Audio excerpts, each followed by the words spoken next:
What's your favorite 3D farming sim? I love how well-rounded my time at Porsche is. But Hoko Life copying Animal Crossing missed the mark for me. I also didn't care for Ranch Simulator, even though one of my best friends dumped dozens of hours into it. Everdream Valley promises farming, caring for animals, dream sequences playing as animals, and a sandbox world to build on. Farming is what you'd expect. Till land, plant crops, fertilize, water, and harvest them. Weeds will also spring up among your crops, and targeting them to pull them out can be tricky. Yes, this is one of those 3D games where the targeting is going to be a pain. To make matters worse, for console and controller players, your interact button is often the same as the pickup button. Hope you wanted to pick up the machine or piece of furniture you were just trying to use. Caring for animals is handled well. You get to choose your dog. Pet an animal and it will follow you, even if it's untamed.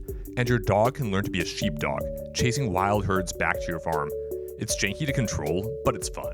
You're also supposed to be able to sleep and enjoy dream sequences as animals. But I'm a few hours in and still haven't gotten this to happen. I guess unlocking chickens, cows, and sheep aren't enough?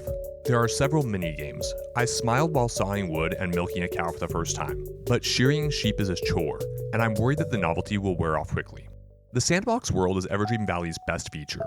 You can build and plant the world, or valley, to your heart's content.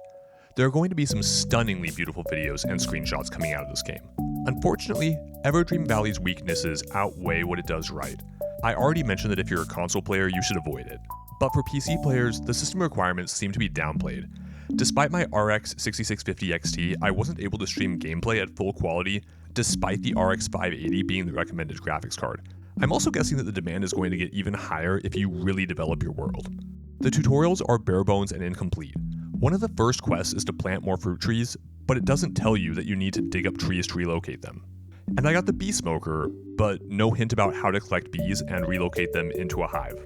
I kidnapped a duck and brought it to my duck pond only to be told I couldn't release it. How was I supposed to guess that I can't release the duck into the pond, but instead near the pond?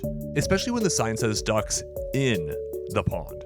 You'll be digging around in your inventory, a lot, and grinding for money.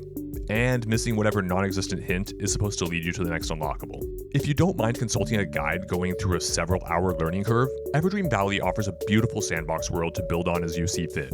But if you're like me and want a game you can play on your own without scratching your head every 10 minutes, pass on this one. If you want to support this channel, you know where the buttons are.